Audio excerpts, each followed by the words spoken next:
Comrades and friends, revolutions are the festivals of the oppressed and exploited people everywhere.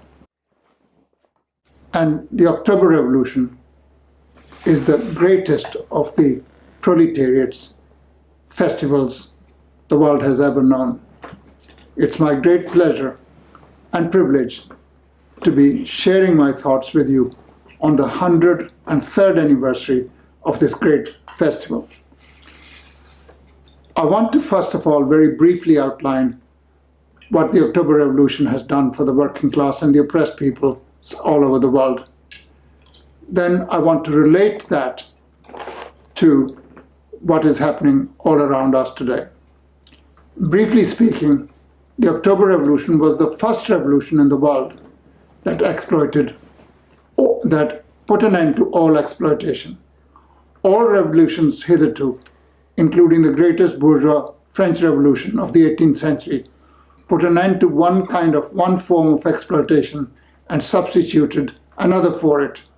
But the October Revolution is characterized and distinguished by the fact it put an end to all exploitation. No exploitation of one person by another, and no exploitation of one nation by another.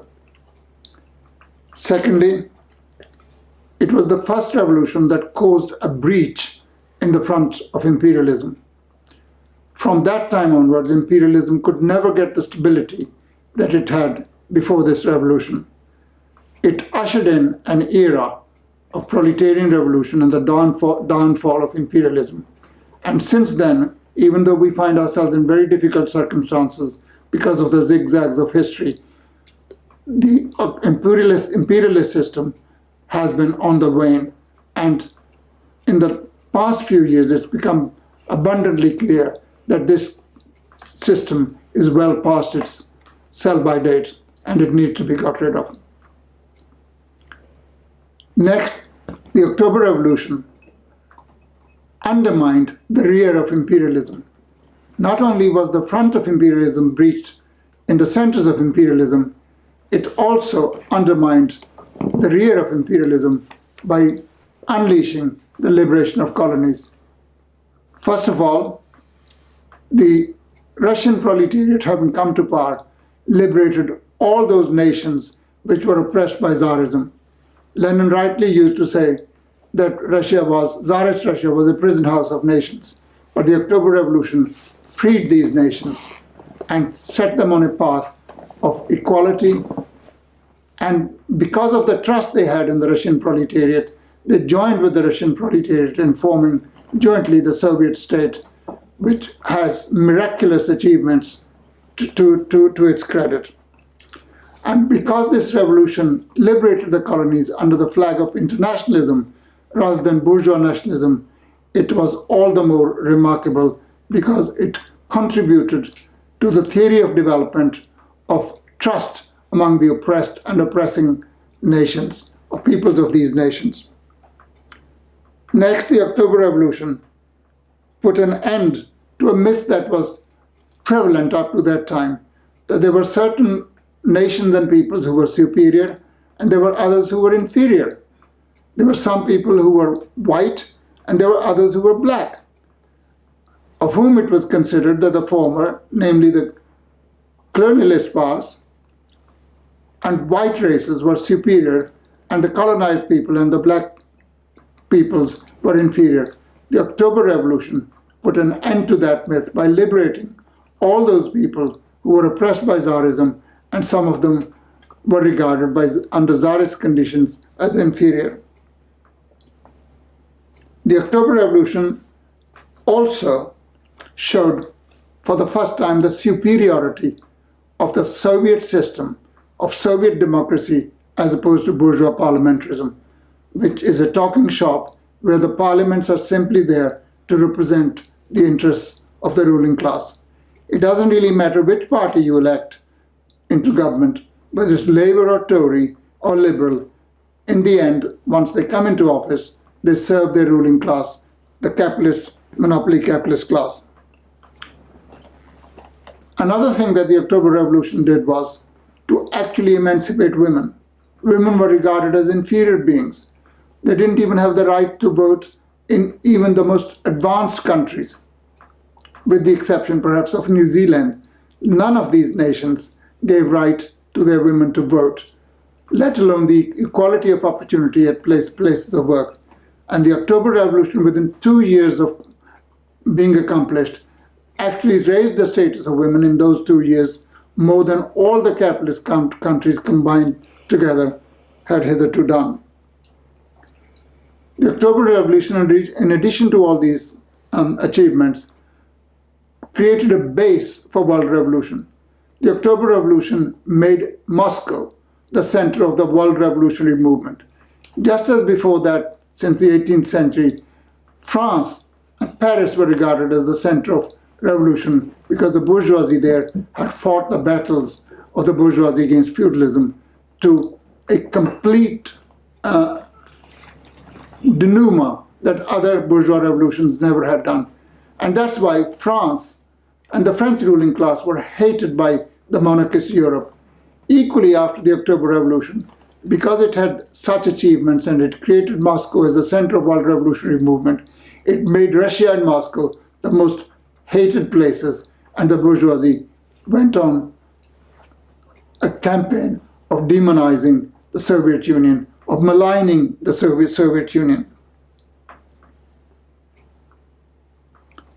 As long as the Soviet Union existed, its very existence acted as a curb on the predatory imperialist powers. It acted as a curb on their ability to impose their will on other peoples.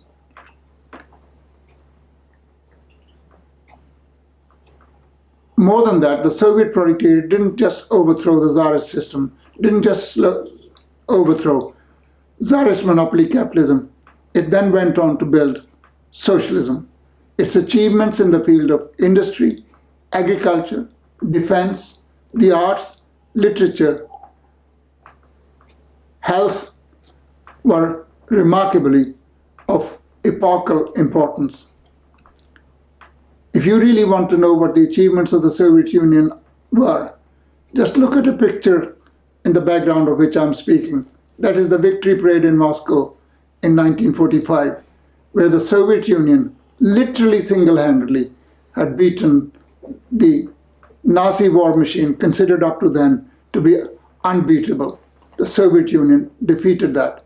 That was the achievement not just of Soviet people, but also of their system of economics, their system of government.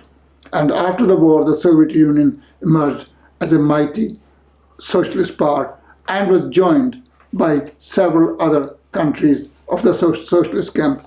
If the First World War brought into existence and gave rise to the Soviet Union, the Second World War created a whole camp of socialist countries.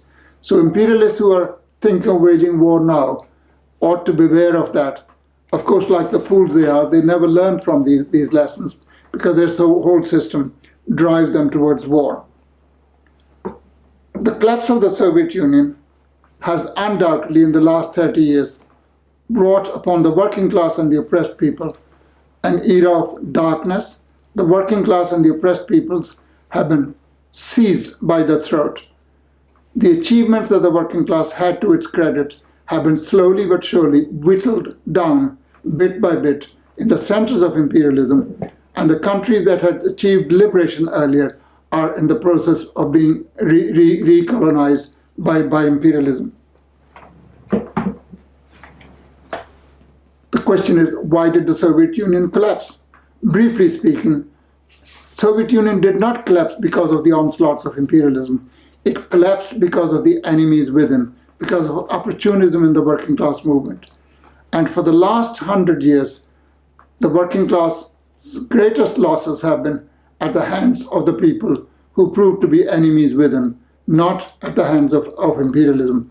First, the treachery of social democracy during the First World War, and then following the Second World War and the death of Joseph Stalin, the victory of Khrushchevite revisionism in the Soviet Union. That is what brought into being the various political and economic measures that led to the once mighty and glorious Soviet Union. What the working people have to understand is that outside of socialism, there is absolutely no deliverance from war, hunger, poverty, destitution, and oppression of one person by another, and exploitation of one person by another, and exploitation of one nation by another. Capitalism has nothing to offer. Just a look around what is happening. In the last decade, what has actually undermined the boastfulness of imperialism which had accompanied the collapse of the Soviet Union are two very great events. First, the 2008 economic and financial crisis, which brought to a near meltdown the entire edifice of imperialism. It showed that capitalism was a crisis-ridden system. There was no way that it could actually supply to ordinary people a decent life. During that crisis and following that crisis, while hundreds of billions of dollars were dished out to the bankers, the working class since then has suffered the regime of austerity. Their wages have either gone down, or they have stagnated simply for the last 30 years. Well, the second event which has undermined very much people's faith in their capitalist governments is the coronavirus crisis that started in 2019. Now, even the richest countries have been unable to deal with it. Yes, up to now, there hasn't been a vaccine, but the countries that have done very well on the basis of contact tracing and isolation of those suffering from such infection have been countries like China, Vietnam, and to a certain extent New Zealand, South Korea, etc. But when the bourgeois journalists mention, they often try to omit China from this narrative.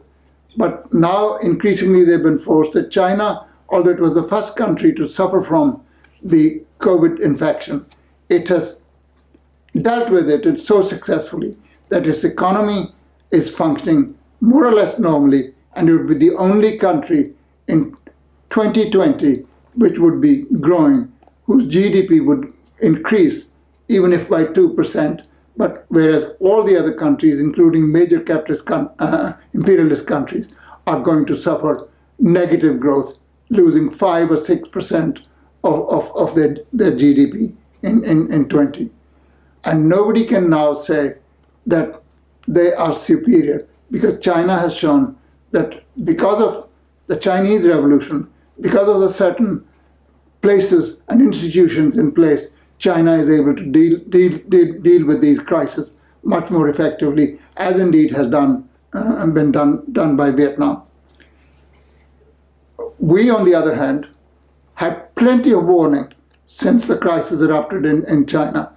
And talking about Britain and the United States, they are in shambles. The United States has suffered more than 225,000 deaths.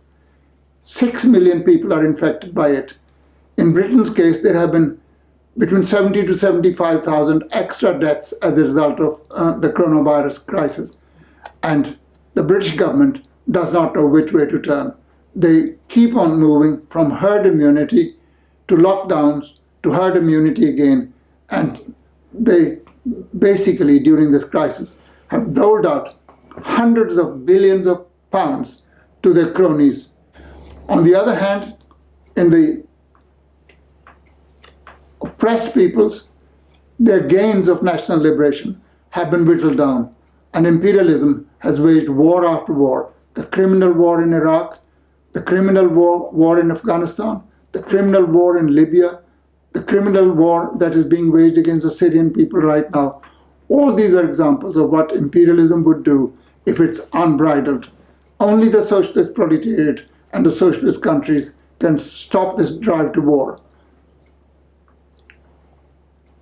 If you look around, even organizations, liberal, do-gooding organizations like Oxfam will tell you that 6 or 7 people in the world own as much wealth as half the population of the planet does.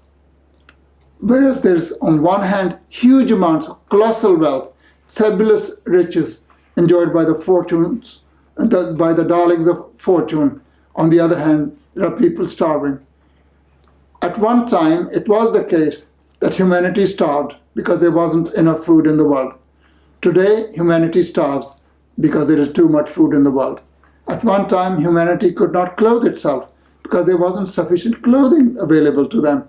Now, they have no clothing because there's too much clothing produced. That is capitalism. It hasn't changed one whit since Marx's days.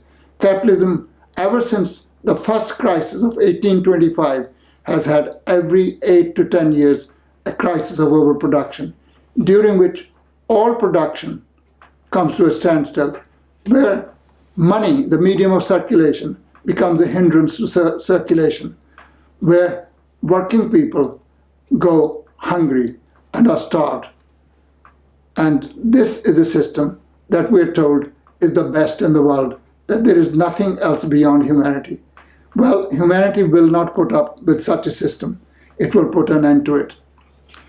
But in order to put an end to it, we need a revolutionary party, a party that can guide the working class and lead it to the positions where it can storm the citadels of capital. Do not look for that liberation at the hands of the Labour Party, be it led by the most left-wing person like Jeremy Corbyn, whose fate is now in the newspapers, and you know what has happened to him.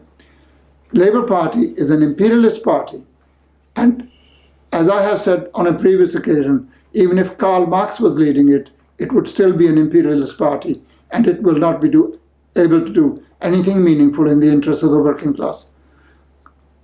Project Corbyn was there, and every trotter revisionist, every left-wing social democrat told us that we were now on the threshold of achieving socialism through parliamentary means under the leadership of Jeremy Corbyn.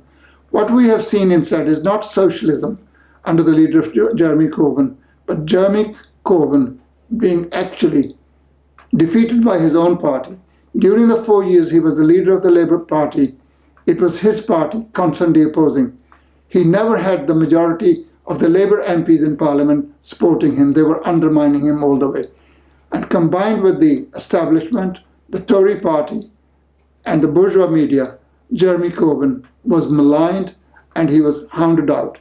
Since the loss of the election, the last election, Jeremy Corbyn resigned from the leadership of the Labour Party. And within 6 months of resigning, he has now been thrown out of the Labour Party. On what ground? On anti-Semitism. Now, whether you like Jeremy Corbyn or not, one thing you cannot say is that he's a racist or that he's an anti-Semite. He's not. It's a propaganda which was rigged up by the bourgeoisie, basically to malign him and bring him down. Whatever the Jewish people have suffered over centuries, and they have suffered a lot, the fact of the matter is, in the present day world, Jewish people are not oppressed people. Jewish people are not the most discriminated people in the world. Of course, there are prejudices that some people entertain toward the Jews, but there are prejudices against everybody else. It's not a major question. Some people don't like vegetarians, some people don't like Indians, some people don't like Muslims, but Jewish people are not the target of it. This whole campaign has been worked up basically because imperialism, finding it very difficult to justify the existence of State of Israel, which has been brought into existence at the cost of Palestinian people whose land, houses and properties and lives have been stolen by Zionist settlers. They don't want anybody to be defending the Palestinians' right to self-determination. So anybody who says they are for the Palestinian people is straight away dubbed as an anti-Semite. And that was really the crime of Jeremy Corbyn. That's why the Zionist establishment, including the chief rabbi, who had been quite happy to live under apartheid South Africa without actually raising a word against apartheid, now comes and says that Jewish people are threatened by anti-Semitism in Britain because of the Labour Party, and in particular because of Jeremy Corbyn and his comrades. First of all, Jewish people have not been threatened in this country ever since Edward II or III, Jewish people have actually a very honorable place in this country. In the 19th century, the Jewish people produced a prime minister, Benjamin Disraeli. Even though he was converted to Christianity, that did not prevent him from being a person of Jewish origin. Everywhere in Europe, there's no discrimination against Jewish people. There is, however, discrimination against the Muslim people. There's Islamophobia going around. First of all, imperialist countries have created jihadis for their own purposes in order to fight against progressive regimes. It started in Afghanistan in the 80s. It has carried on in country after country. Regimes have been overthrown, their leaders have been murdered, and their wealth has been stolen, and all in the name of human rights, rule of law, and freedom. So you can see what is happening in the present day world, and that is happening because the Soviet Union is no more. You are convinced by the bourgeoisie that capitalism is the best system. They don't even call it capitalism, they call it the free market system. It's not a free market, it's a market monopolized by a few monopolies all around the world and in most of the centers of imperialism. The bourgeoisie, to paraphrase Lenin, has created a gigantic propaganda machine to actually deceive and falsify the truth, to deceive and hoodwink the masses into believing that their future lies only through capitalism. Our view is that the way out of this impasse is socialist revolution. This can only be done under the guidance of the science of Marxism-Leninism. Provided, of course, we make a good study of it. Leninism has to be not just read, it has to be studied. It became a science long while ago, and like any science, you cannot get by without studying it. You want to be a doctor, you have to study medicine.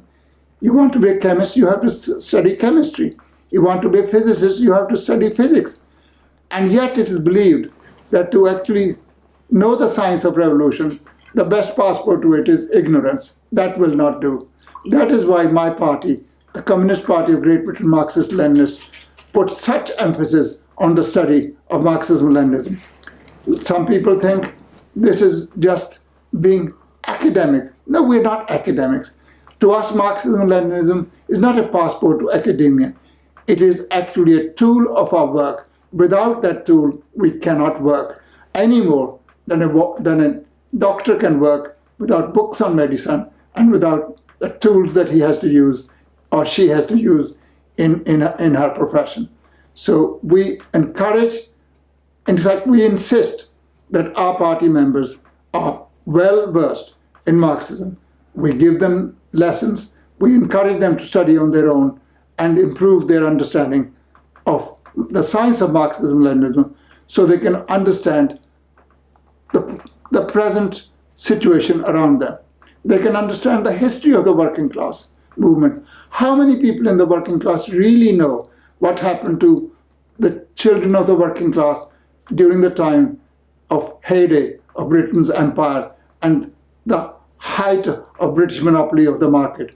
6-year-old children were worked to death for 12 hours a day and died long before they reached the age of 30.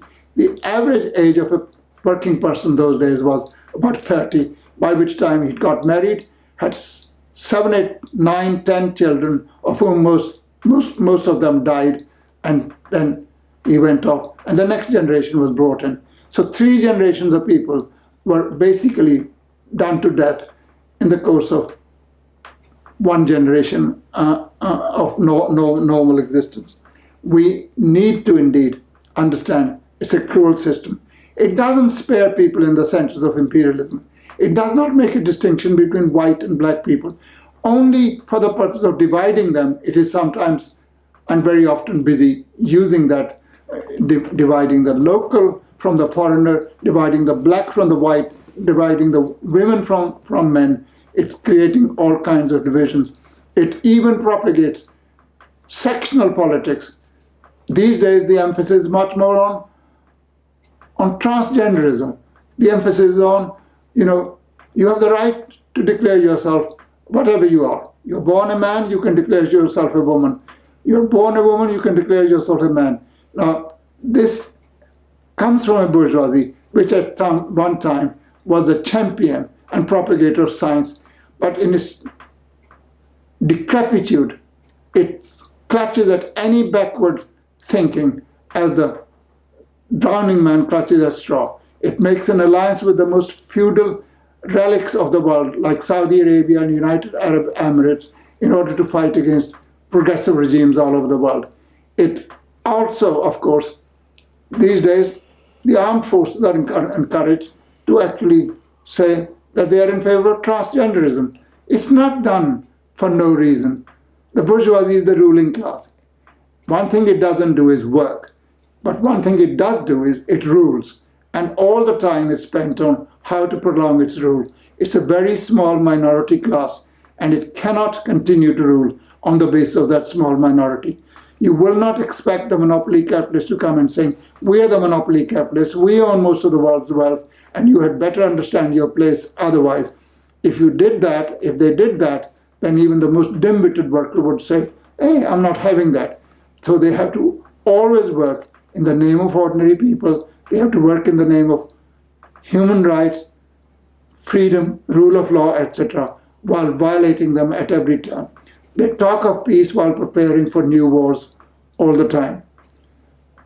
I think I've taken enough of your time, comrades, and I wish to greet you again on this great occasion, the 103rd anniversary of the Bolshevik Revolution. And you can understand why the bourgeoisie hates the Bolsheviks. It hates them because they have shown the working class a way out of the hell that is capitalism. Even though we had reverses suffered in the last 30, 40 years, the fact that they've revealed this truth to the working class can never be lost. It's like learning to swim.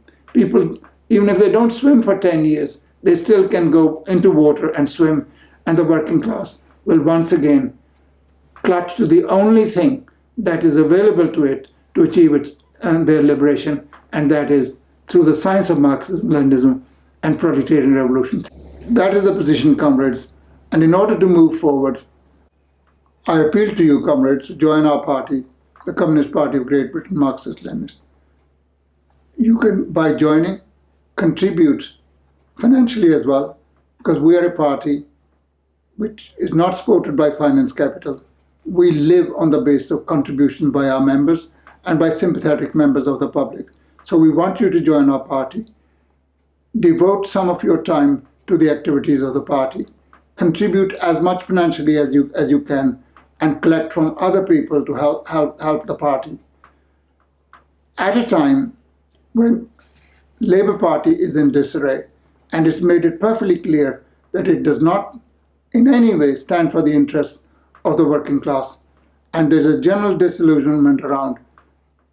We appeal to people who are disillusioned with the Labour Party to come and join our party.